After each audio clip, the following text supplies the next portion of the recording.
নমস্কার বন্ধুরা, আমি তুলসী স্বাগত জানাই তুলসী ডেইলি লাইফ ব্লগসে। আশা করি আপনারা সকলেই খুব ভালো আছেন। চলুন আজকে বানানো যাক ব্রেড রোল। এর জন্য ফার্স্টে আমি এখানে কিছু আলুকে এখানে সেদ্ধ করে নিয়েছি, আর সেখানে দেব পেঁয়াজ কুচি, ক্যাপসিকাম কুচি এবং গাজর কুচি। সবগুলো আমি ছোট ছোট টুকরো টুকরো করে নিয়েছি, কুচি করে নিয়েছি। এরপর আমি এখানে দেব পাউরুটির চারধারটা আমি কেটে নিয়েছি, আর বাকি মাঝখানে যে সাদা অংশটা আছে সেটা আমি এখানে দিয়ে দিলাম, ছিঁড়ে ছিঁড়ে দিয়ে দিচ্ছি। এরপর আমি এখানে কিছু মশলার ব্যবহার করব। এখানে দিলাম জিরে গুঁড়ো,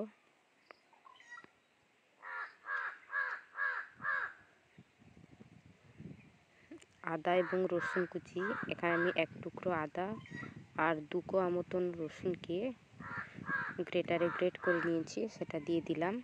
এখানে দেব স্বাদ মতো লবণ,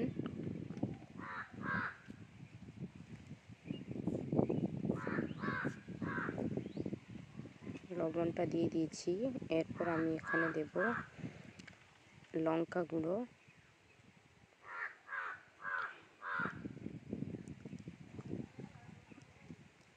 এটা একটু ঝাল ঝাল হলে ভালো লাগে, তাই এখানে আমি লঙ্কার গুঁড়ো এবং কাঁচা লঙ্কা দুটোই ব্যবহার করব। এরপর এখানে দিচ্ছি ধনে গুঁড়ো, আর দিব অল্প একটু ম্যাগি মশলা।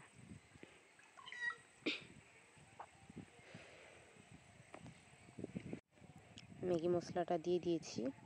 এরপর এখানে আমি 2টা কাঁচা লঙ্কাকে কুচি কুচি করে কেটে নিয়েছি, সেটা এখানে দিয়ে দিব। আমি এখানে কাঁচা লঙ্কা এবং লঙ্কার গুঁড়ো দুটোই ব্যবহার করেছি। আর এখানে দেব পাতি লেবুর রস এখানে আমি ব্যবহার করেছি। লেবুর রসটা দিলে খুব সুন্দর টেস্ট আসে, আমি এখানে লেবুর রসটাও দিয়ে দিলাম।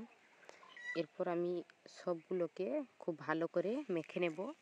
এখানে জল দেওয়ার কোনো প্রয়োজন নেই।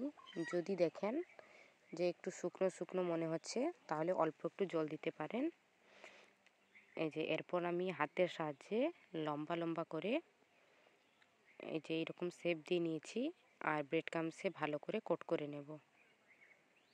দেখুন এইভাবে খুব সহজে এবং তাড়াতাড়ি আপনারা এটা তৈরি করতে পারবেন।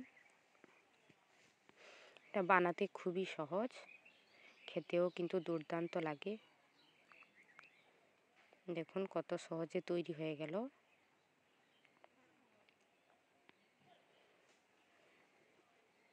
যদি দেখেন ভেঙে যাচ্ছে, তাহলে আপনারা একটু তেল কিংবা জল একটু ছিটিয়ে তারপর হাতের তালুতে নিয়ে করবেন, দেখবেন আর ভাঙবে না। দেখুন কতগুলো আমি এখানে বানিয়ে নিয়েছি। এরপর আমি কড়াইতে দেব তেল, সাদা তেল দিয়েছি। তেলটা লো টু মিডিয়াম ফ্লেমে রেখে আমি এগুলোকে ভেজে নেব, লাল লাল করে এখানে ভেজে নেব।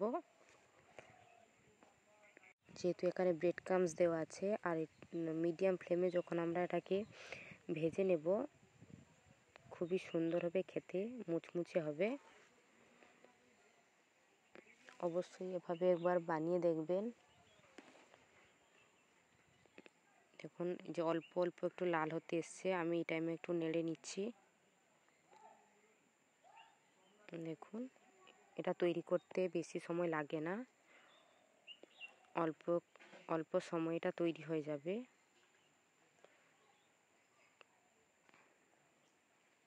দেখুন এভাবে আমি উল্টে পাল্টে সবগুলোকে লাল লাল করে ভেজে নিয়েছি।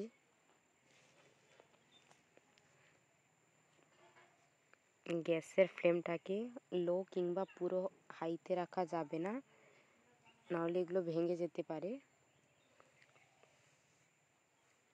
তাই মিডিয়াম টু লো ফ্লেমে রেখে আপনাদের এগুলো খুব ভালো করে ভেজে নিতে হবে।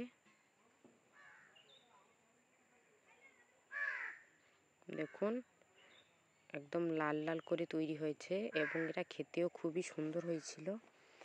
অবশ্যই আপনারা বাড়িতে একবার এটাকে ট্রাই করবেন এবং আমাকে জানাবেন এটা খেতে কীরকম লাগলো।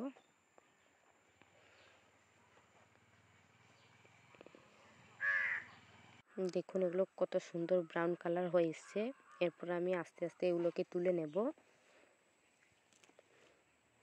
এবং এটার সঙ্গে খাওয়ার জন্য বাড়িতে যে সস কিংবা কেচাপ থাকে তা দিয়ে আমি খুব সুন্দর একটা মশলা, মানে মশলা নয়, সস তৈরি করেছি। এটার সঙ্গে খেতে দুর্দান্ত লাগে।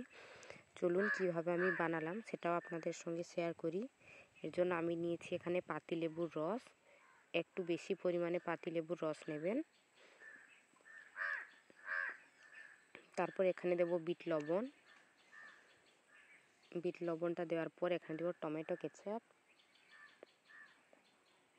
আর দেব চিলি সস। এগুলোকে খুব ভালো করে মিক্স করে নেবেন, তাহলে দেখবেন খুব সুন্দর একটা সস আপনারা বাড়িতেই তৈরি করতে পারবেন এটা খাওয়ার জন্য।